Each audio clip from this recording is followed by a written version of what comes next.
Hey everyone, thanks for tuning in to BiblioTech on Air. I'm Rosanna. I'm Ruby. And I'm Romeo. And today we're going to be covering our July Libros and Libations pick, The Big Swiss by Jen Beagin. It tells the story of Greta, a transcriptionist for a sex therapist who becomes infatuated with her client, Big Swiss.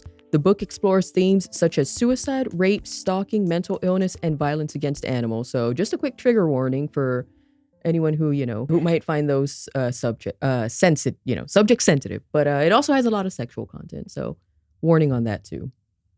Awesome. I just want to say before we start with the questions that this was an interesting read, not something that I would normally have picked up. I think it was your recommendation, right, Rosanna? Yeah. Good though. We could talk about whether we liked it or not at the end, but it was pretty good, just totally different. And I was like, wow, I would have never picked this up otherwise. You read it recently, or? I had read it probably towards the end of last year. Okay. Yeah.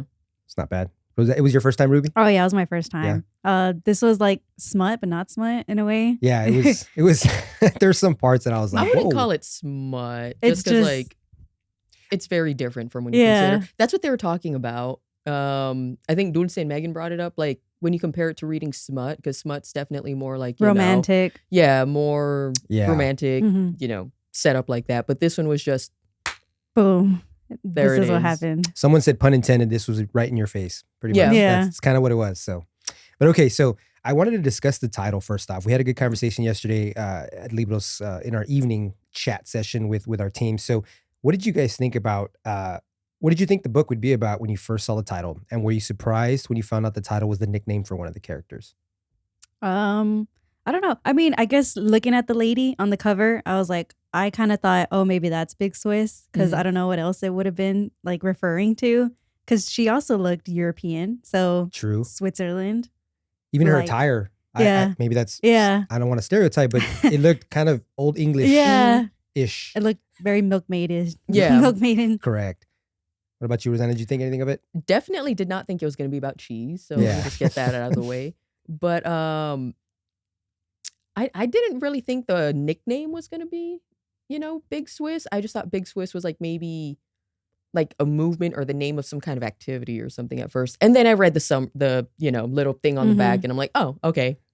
Big Swiss is a person. I didn't even do that because I did the audio. So I genuinely had no clue what it was. I knew it was going to be revealed at some point. So when I was like, oh, okay, there we go. Big Swiss. Oh, you had no idea what the book was going to be about. No, I went into Goodreads and I read like a 1 to 2 sentence synopsis. So I kind of had an idea, but they didn't mention that Big Swiss was a character. Yeah. So I was kind of like, okay, well, this is interesting. That beginning really hooked me though. Like the way it started off so strong with like when she's a pharmacy tech. And that her boss kills himself while working because of like a situation. I was like, man, I'm hooked. Now, mad respect. He just he's like, you know what? This is the easiest thing to do. Yeah. Yeah, it started off really well. And I was like, man, for the first like hour and a half of the audio, I was like, I love it. And then it kind of got to a little dry spell for me. And I was like, oh, it kind of died off a little bit. And then it picked up again for sure. So the audiobook is really good. I'm glad they actually had different people reading. Like for the man, it wasn't like a woman just trying to lower her voice to do the guy's parts, because that kept me intrigued. The fact that it was a different person. I agree. What did you think though? Did you think that the narrator's voice of Greta was also the narrator of Big Swiss, but just like changing her voice? Because I wasn't certain if it was a different character. Yeah, that one might be her, but she had a man do the man parts. Yeah. So I liked that. That was good. I did like that. Okay. So Greta, she signs an NDA when she started working for Ohm. So Ohm is the sex therapist that she transcribes for. But she sometimes tells her roommate Sabine about the sessions she transcribes. Why do you think she does this? And if you were in Greta's situation, would you be tempted to discuss information like this with a close friend or partner? Oh, yeah, definitely. 100%. Wouldn't mention names, but it's just like, be like, girl, guess what happened at work today? How can you just keep all of that information inside? I mean, it's not HIPAA. HIPAA would be way stricter. And it's like, I'm not messing with that. But very true. An NDA from like this sketchy dude? Yeah, come on. You would spill all the cheese? Yeah. There would be, get it, Big Swiss. Anyway, there would be no, that's a dad joke. That was good. There would be no point where you might think to yourself like, maybe I shouldn't be doing this. I don't. I think I'd There's- be like, nah, I'm good. Yeah, there's got to be at least one person. Like, you'll that be you can- selective. You're yeah. like, if it's someone who You're you not know gonna go is going to tell be everyone. like, oh my God, my friend just told me this, and post, you're going Mhm. to think about it and just be like, okay, this person's not going to go over and blab. True. Or if it was like, I think for me, I think the line would be like, if it was a traumatic situation, Oh, like yeah. some sort of That's- sexual yeah. assault or Out of something. That's- respect. yeah. Like, Out of that's respect, something I different. probably wouldn't mention that so Mhm. much, but you know, Just the fact that someone hasn't slept with their husband in like a year, that I would probably like Yeah. mention Yeah. that. I think that's good cheeseman right there. Yeah. I think somebody would go home. There's and say not one person in the world who doesn't gossip. that. True. We don't gossip here. Show me Bibliotech. that. What We are you don't talking about? gossip. It's not gossiping. It's the truth. It is. Okay. So what did y'all think about the character of Ohm, who again is the sex therapist? And what did you think about his therapy practice? Did any of his advice or methods seem to help his patients? Nah, dude was kind of a hack. He was weird. The way he like, I guess the way the speaker like would say his lines too. I was like, oh, this guy's a creep. What was I kind of struggled with this question because I also thought he was a strange dude, but truthfully, I'm like, what really made him weird other than, well, no, never mind. I walked that back. He has some very strange questions. And then he alludes to the fact at the end that he probably sleeps with some of his patients, right? How he had a bed or a couch, and she asked like, "What is this for?" And he was like, "Oh, like none of your worries" or something like that. Yeah, he was very invasive too. He was Mhm. kind of always wanted to talk about somebody else's junk and he wanted to show his. Like, and expose wanted- Oh, himself. yeah. At Expose points. himself. Yeah, That's a major red flag right Yeah, there. I wonder if like the patients have to sign NDAs too, so that way, like, I when saw they my leave there, sex they can't. therapist penis. That's true. That's true. You know what? Take back everything I just said. Yeah, he's Very a creep. strange dude. Yeah. I was thinking about the name Ohm for whatever reason, and I'm saying Ohm because that's how they pronounced it in the Mm-hmm. audio. I don't know if that's. I don't want to read too deep into it, but Ohm is just very simple. I don't know if like I thought like maybe it's an acronym for something, but Mhm. then I was like, nah, it's probably just the name the author gave. Or maybe it's just like when you do like the sound therapy or like voice That, therapy, yeah. things like that. How like Oh. Yeah, So he's like, I don't know, trying to tie himself to be like, I'm a mellow, peaceful. I don't know. exactly. Yeah, and that also because like when you tell someone, yeah, oh, I'm seeing this therapist, his name's Ohm. It's like That's gonna be hard to track down. Like, Yeah. if something goes down, it's like, okay, well, do you know like his real name or whatever? No, just Ohm. True. It could be like Omar or something. He just goes by Ohm. That's true oh, because maybe. they talk about him having a gong and like he does Yeah. all these weird like chimes. Yeah, and, like har, yeah. har. How do you take that seriously? That's very true. I didn't think about that. That's pretty unique that you thought of that. Okay, so how does Greta handle hearing Flavia, which of course Big Swiss' real name is Flavia. Mhm. So how does Greta handle Flavia reveal personal information that she already knows? Have you ever had to listen to someone tell you something private that you already knew, and how did you react? I don't have a good poker face, I feel. I feel like if I knew something and someone's telling me, I'd just be like, oh, really? Okay. That is the first time hearing of this. You'd What be a sarcastic. shocker. What a shocker. I don't know. That's crazy. It's hard. I can't recall if I've ever been in that situation. I think, like Malena said yesterday, like she does like a certain gesture or movement, Uh-huh. so everybody knows that she's just kind of like she knows the truth. Uh-huh. I don't know if I have a good poker face for that. Like I think I would try, Mhm. but I don't know. Maybe I'd have like shifty eyes or something, Yeah. and people would be like, "Yeah, Romeo's he knows." Do you play poker? Do you know your poker face? No, I don't. Are we play about to have a poker. poker? We're putting money on it. We need some hold'em here. Yeah, I don't think I'd do so well with that. But if I heard someone tell me something that was private that I already knew, like honestly, like I don't know. I would try to do the whole serious. Like, oh my Yeah. God, Yeah. wow, this is Not crazy. gonna be but- like, I already knew that. Stop playing. Yeah. Stop playing. yeah, no, I wouldn't do well with that. I think they'd be like, Romeo, come on, be serious. Okay, so this was something that they touched on, and I thought it was pretty important because they mentioned the age gap quite a few times. Mm. So did you notice any generational differences between Flavia and Greta? So just as a reminder, Flavia is considered a millennial and Greta is a Gen Xer. And how do their opinions about the other's age impact their relationship? Crazy. The whole time, like I think maybe like a halfway through the book, I thought that Greta was older than Flavia. And then I think I was talking to Rosanna, and Rosanna was like, no, Big Swiss is younger than Greta. And Greta's like 45. I was like, Mhm. what the heck? That's Mhm. crazy. That does not show at all. Big Swiss is just so mature. She is. What did you think about that? Oh yeah. I mean, we kind of touched on this a lot at least. Well, not that doesn't make sense, but we definitely talked about it at Libros, and there's definitely that maturity level that Flavia has because her life is all set together, But then someone mentioned that when it comes to like personal aspects for Flavia, that's where she's like a little more immature because she's a little more petty, a little Correct. more like, I guess rude or whatever. Yeah. Mhm. So that there's like those differences. But overall, like, oh yeah, you would think Flavia's the older one. And Greta's just this little young thing. No, Yeah. She just doesn't have her Uno life reverse. together. Like Yeah, Greta's oh trying my to figure her God. life out. Yeah. Still, she's just kind of like existing in her life, Mhm. She's like a passenger. She's Just not taking life for really, a ride. Yeah. Well, not even. She's just kind of like, Coasting. okay, yeah, Getting by. coasting. Because like the house that she was living in that too, just the decrepit fact that it was like falling house. apart around her. bees, Swarms of bees, maggots, yeah, and all the bugs. the that room that she has to go into when Mhm. her room Mhm. isn't rooming. Somebody mentioned, I think it made a lot of sense that house was a metaphor for like her life. It's not to say their life was completely crumbling because the house was standing, right? It had Mhm. foundation, but it was falling apart. So it was kind of like Greta's life in a nutshell, sort of. I didn't think about that. That's very right. I mean, the house is kind of a character on its own. It really was. It They're plays a central point. pretty detailed, and even Flavia goes in there and talks about in some of the sessions about the house and how it's kind of falling apart, but like Greta's just kind of grinding and living in it. Like, no, they didn't have heat, so it was just kind of weird. And like to wash the dishes too. They had to take them outside. Yeah. That kind of lends itself to the book cover, like very, very milkmaid-ish. Yeah. Like they're living out in the country and just like. They're romanticizing their life, honestly. Yeah, So. I agree. But going back to the initial question, so Flavia was very judgmental, I thought. She judged Greta a lot in terms of like the direction of her life and how she, I guess, made excuses for a lot of things and just, I don't know, maybe Flavia kind of wished in some way she was more like her and vice versa, because she was very mature in her career goals and her career path. And she was like, had her life in order for the most part, but then she had her own issues, right? And she was very judgmental. And I think she kind of envied the fact that Greta was a little more free, didn't have a partner necessarily. She was married. like stuck with. Yeah, she didn't have kids. So it was kind of like a little bit of envy there. Yeah. I think they both had something to envy each other of. Yeah. Like one kind of wished they were a little bit more knew what they were doing in their life, and the other one wished they were a little bit more free and had that carelessness in life as well. Yeah, that's kind of where that attraction comes from, part of that. Yeah. And it's crazy though, because they both they didn't have the exact same trauma, but they had like some sort of trauma in their way. So it just shows like how that played out in their lives. Absolutely. No, I agree. So let's move on to the very infamous dinner party. So anybody who's read the book knows what we're talking about. So why did Greta and Flavia agree to put themselves through such an awkward dinner?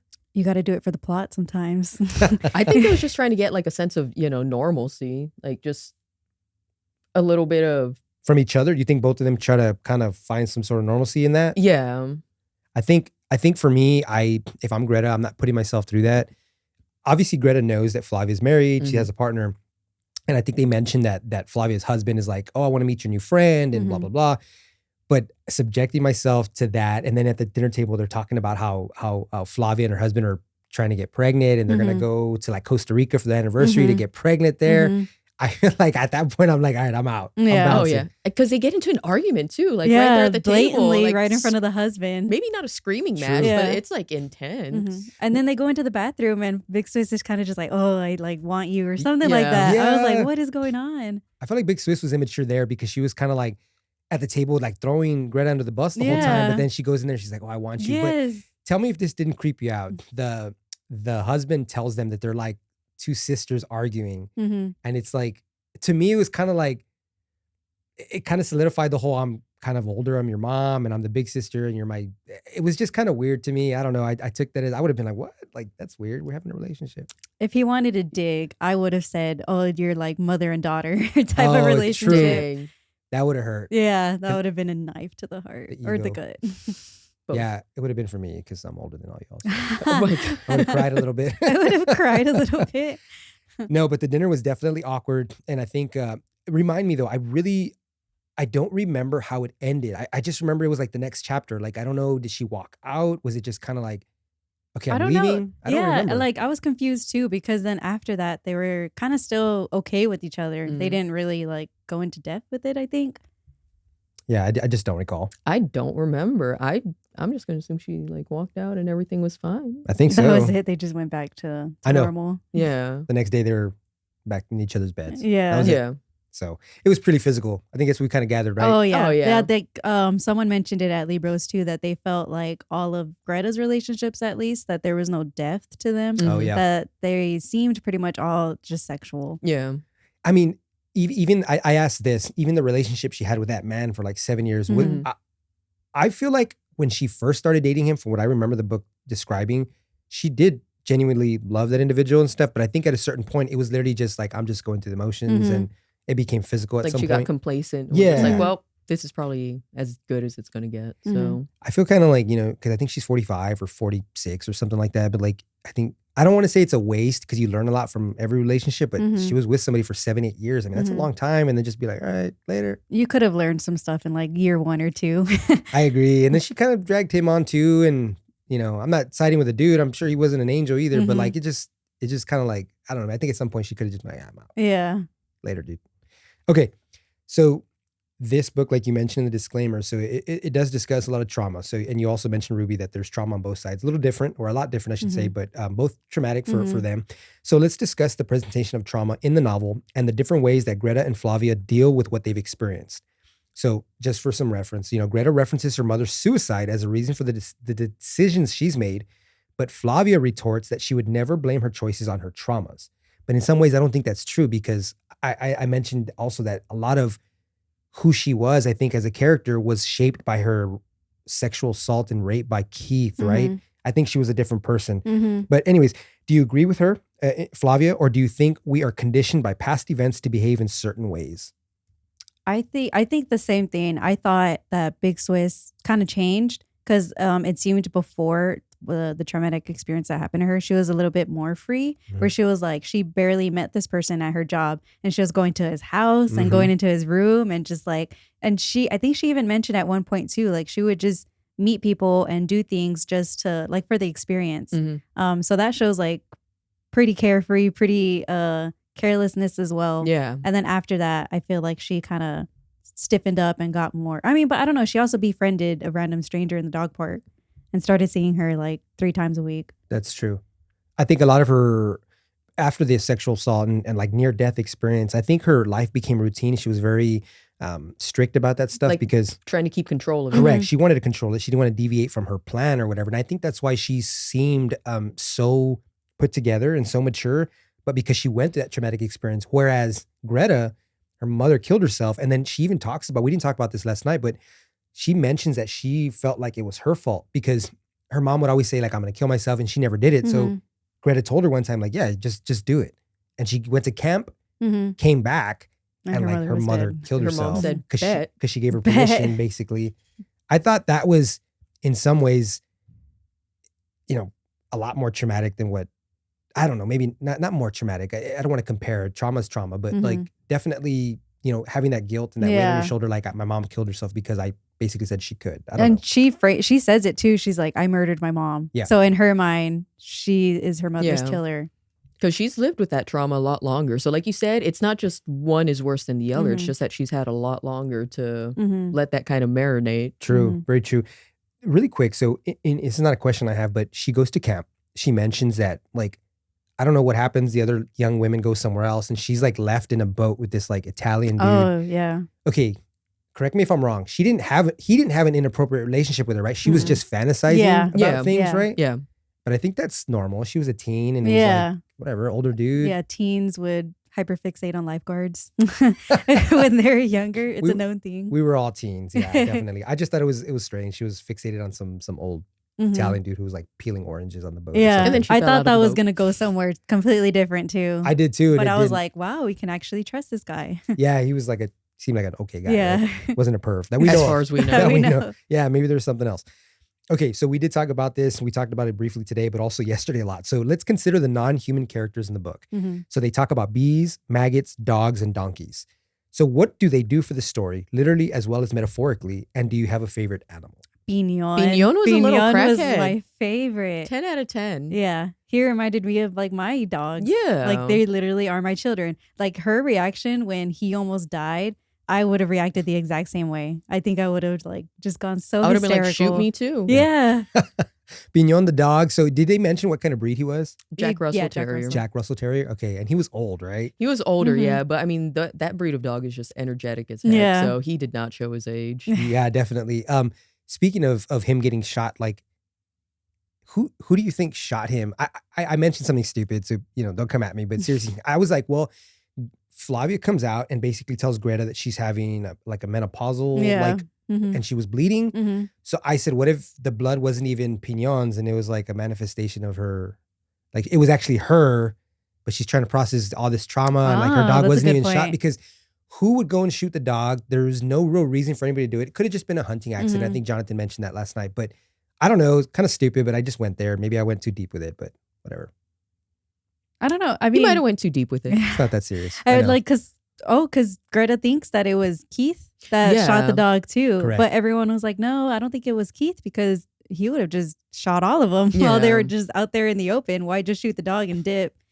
So I think it could have been a hunting accident. That's what I but think. That's a good point that she may have been going through like menopause and something like really traumatic, and she's already not like she's pretty unhinged. Yeah. So maybe she was no, but they did take the dog to They bed. did. It's because they mentioned that she kind of blacked out, and then like I think she was screaming, and it was actually her screaming. She thought it was something else, and it was really her. So it was just very traumatic overall. Yeah. Yeah, because Flavia kind of took control of that. She made sure to call the vet, pay the bill. Like Mhm. at Oh, least in that's that right. You're aspect, right. that was like Mhm. Very really true. good thing she did. Mhm.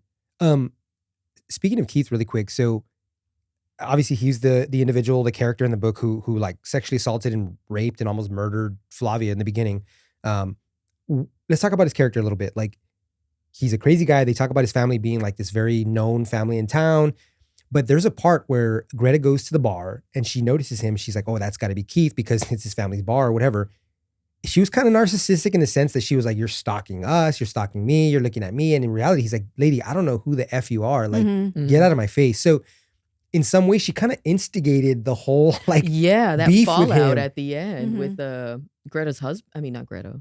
Flavia. Flavia. husband. Because Keith stabs him at some Yeah. point. Yeah. So what do you think about his character and like, I don't know, in that situation where she kind of poked the bear a little bit? I mean, like you said, she just went and instigated it because he Yeah. might have not paid it a second thought up until that moment where he's like, this woman. Maybe he was a changed man after prison. Maybe he just got released and was just trying to do his own thing. I would But assume. I don't know, but then again, like, wasn't Big Swiss like claiming that he was following her after he got released? Which we don't know about Yeah, that. they It could have never- been like her own paranoia. Yeah. It maybe could have been the truth. Like we Mhm. never got clarification on that. We didn't get clarification it was Keith, but don't they mention that there were pictures and videos of them? So somebody was following them. At one point, they asked somebody to pop out of the bushes and it's like somebody with a camera. Oh yeah, but it was just some guy that was just out and about because he was gay too. That guy, right? So he's like having like a relationship in a bush. I'm I don't remember. I think so. I think he was just like, I don't know, just chilling behind a bush with a camera. So happened. It's like, I gotta take a leak. Here's my Still camera. kind of a creeper moment, Still you know? kinda- It was creeper because she's kind of like, who's this guy? But you're right. She does mention, she tells the therapist, that she's being followed. And he's like, is it Keith? And she's like, I think it is. And they're describing him, but you're right. Maybe it's just kind of, Her own paranoia. yeah, because he's out of prison now. Because maybe like the same thing with her husband too, when she thought that he was having like cheating on her, like having an affair as well. A lot of people were just like, maybe that was just her projection. Yeah. Like she was going through it, so she was just projecting it out on him. True. So true. maybe like that's kind of the same. Yeah. Because as put together as she was, there was like, I would say Flavia was very paranoid. Yeah. Like, in her life in general. Sure. No, I agree. Just a weird situation with Keith all around. So why do you think Greta agrees to have counseling sessions with Ohm, given her opinion of his skill as a counselor? So just for some context, some reference, she's fired from her transcribing job because Ohm finds out that Flavia and her having a relationship. Flavia's like, I know you're in there listening. That right? So very that was awesome great, scene. That very the good scene. call Yeah. out. that was the climax of the book. And she knew for a while, I think. But why do you think Greta agrees to have the sessions with Ohm? I mean, she's very vocal when she's transcribing that like Ohm is an idiot. And like, so why do you think she agreed to that? I don't know. I think maybe she just wanted someone to talk to. Yeah, at the Because end like of she after wanted, everything. I don't think she's talked to Seb yet about everything, or like because she would always mention in the book that she wanted to tell Seb and she wanted to like go to Seb, and maybe this was just like another person that was like giving his listening ear. Mhm. Why wouldn't you take that and just like talk about everything? That's true. But even the fact that he was a sex therapist and not like a regular real therapist, family therapist or something. It just seemed a little odd. I mean, I think it speaks to the loneliness. She talks about being free, and we've talked about that a lot too. But I think in some ways it's human nature for all of us to kind of thrive on those kinds of relationships and social relationships. And I think she needed to talk it out, and she had trauma with her mom, and surprisingly, he helped her kind of figure some stuff out, which was strange because the whole book he was kind of an idiot. Yeah. And now he's like this really like, he actually went to work that day. Yeah. He was like, I got you. You know what I mean? Yeah. Even though she sees him in there with a bed and like a robe and weird dude. But I just thought that was interesting. I don't know the author's take on that, but it was interesting that she actually agreed to have counseling sessions with him. But a couple more questions. So I want to know, what did you all think about the way the book explored sexuality as a whole? Obviously, we live in a world now where discussing sex and sexual identities seems to be, taboo to some. But this book really holds nothing back. So how do you think the book did it do a good job of exploring that? What do y'all think? I think so. Because it didn't romanticize it. It just, kind of said it like it is. Yeah. I liked it. I loved the parts where it was Greta and Big Swiss were like in an argument at a bar or something, and Greta goes to the restroom. She's like, I'm just gonna take a breather, and then Big Swiss ends up coming in. She's like, this is the thing I don't like about like lesbian relationships. Like, I can't even get a moment away in the restroom. But she was like, but there's also perks in that as well. I like moments like those. I thought it was pretty funny. Yeah, it was sexual, it was physical, but it's human beings doing what human beings do, exploring each other's sexual identities, and like, whether that's your kind of book or not. I just think that it was, even though it was kind of in your face, like how some of the scenes were, it was, I mean, it's human nature.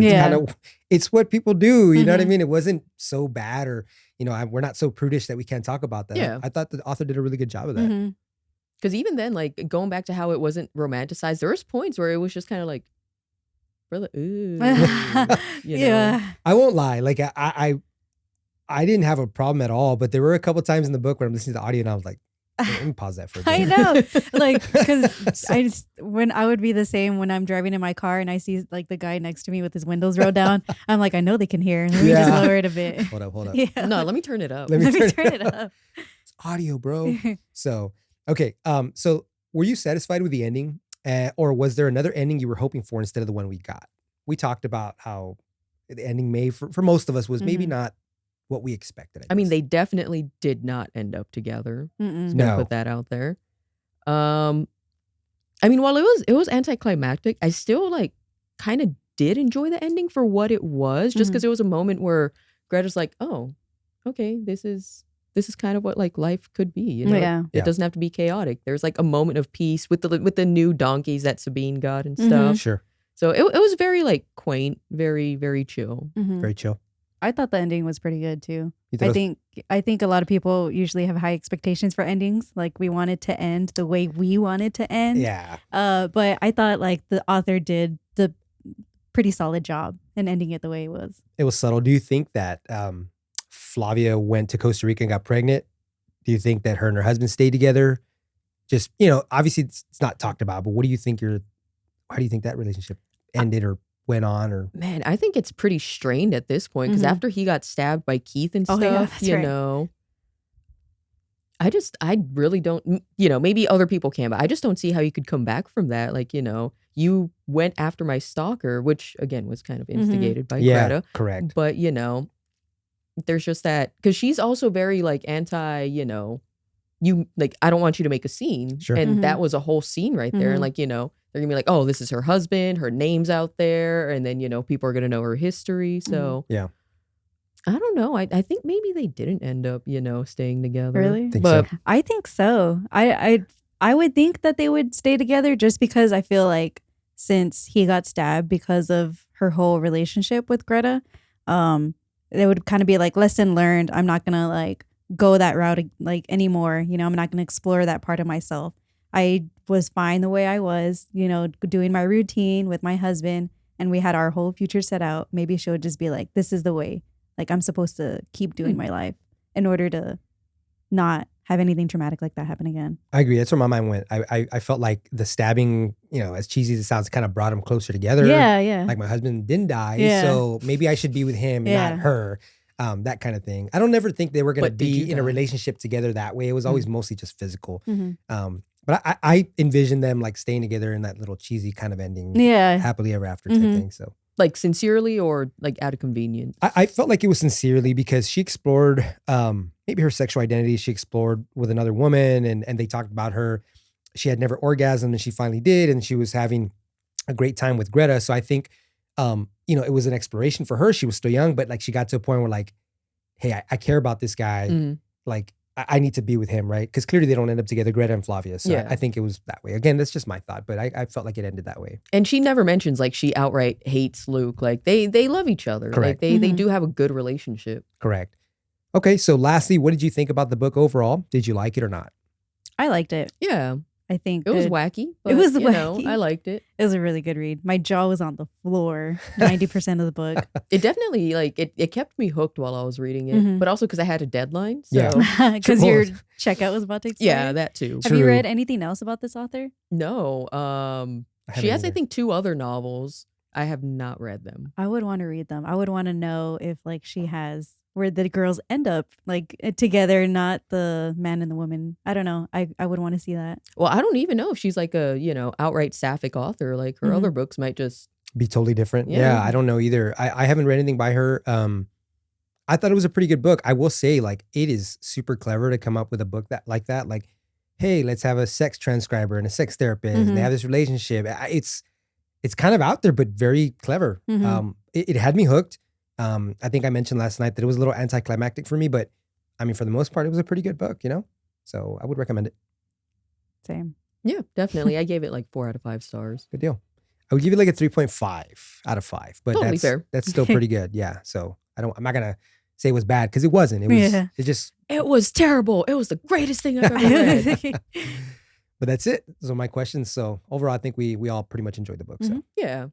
So I guess we'll go ahead and end it here with that. Our next book, though, is going to be Ready Player 2, which is kind of a sequel, but is it a sequel or is it like a spinoff or is it its own thing? It is kind of like a continuation of Ready Player 1. So really quick, Ready Player 1, massively successful book in 2014, I believe.